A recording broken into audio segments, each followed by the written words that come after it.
Salam hər kəsə.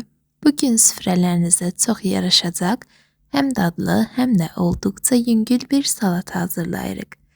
İlk öncə pendirimizi və qoz ləpələrini xırda-xırda doğrayırıq. Bunları qabımıza əlavə edirik.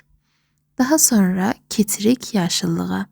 Təravətli kahını və təzə göyərtiləri xırda-xırda doğrayıb hamısını dərin qabımıza yığırıq.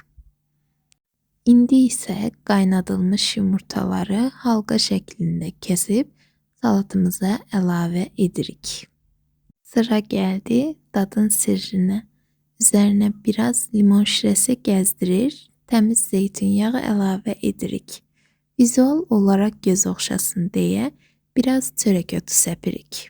Salatı yaxşıca qarışdırırıq ki, bütün dadlar bir-birinə keçsin. Və budur, möhtəşəm salatımız hazırdır. Həm tez başa gəlir, həm də çox ləzzətlidir. Hazırlayacaq olan hər kəsə indidən nuş olsun.